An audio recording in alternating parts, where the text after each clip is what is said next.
अब बात जंग के एक ऐसे सौदागर की जो बंदूक या टैंक नहीं बेचता, लेकिन उसकी टेक्नोलॉजी के बिना आज की जंग अधूरी मानी जाती है। नाम है एलॉन मस्क। एलॉन मस्क पुराने दौर के हथियारों के सौदागर नहीं हैं, बल्कि डिजिटल और स्पेस वॉरफेयर के नए सुल्तान माने जाते हैं। इनका फायदा गोली बारूद से नहीं, बल्कि कनेक्टिविटी, सैटेलाइट और डेटा से जुड़ा है। सबसे पहले बात स्टार लिंक की। रूस यूक्रेन जंग ने दुनिया को दिखा दिया कि अब जंग सिर्फ मैदान में नहीं, बल्कि इंटरनेट और सैटेलाइट के सहारे भी लड़ी जाती है।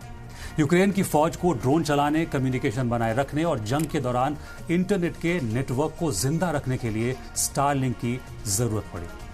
यानी जंग के मैदान में फौज के जवान बंदूक चला रहे थे और आसमान में एलॉन मस्क का इंटरनेट जंग की नसों में खून की तरह दौड़ रहा था।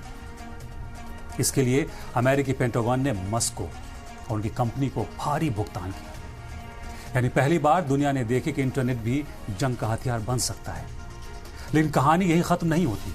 एलॉन मस्क ने इसके बाद खास तौर पर फौज के लिए एक नया नेटवर्क तैयार किया, जिसका नाम है स्टार शील्ड। इस सैटेलाइट नेटवर्क जासूसी, सिर्फ कम्युनिकेशन और मिलिट्री ऑपरेशंस के लिए बनाया गया है। इसका कॉन्ट्रैक्ट अरबों डॉलर का बताया जाता है। यानी जंग अब सिर्फ जमीन पर नहीं, बल्कि स्पेस में भी लड़ी जा रही है। और इस स्पेस वॉर में एलॉन मस्क की तीसरी ताकत है स्पेस एक्स। आज अमेरिकी फौज की यूएस स्पेस फोर्स अपने जासूसी और मिलिट्री सैटेलाइट स्पेस में भेजने के लिए बड़े पैमाने पर एलॉन मस्क के रॉकेट्स पर डिपेंडेंट है।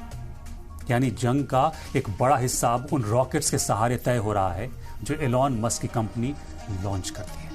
इससे मस्क को सिर्फ पैसा ही नहीं मिलता, बल्कि दुनिया की जियोपॉलिटिक्स पर उनका असर भी लगातार बढ़ता जा रहा है।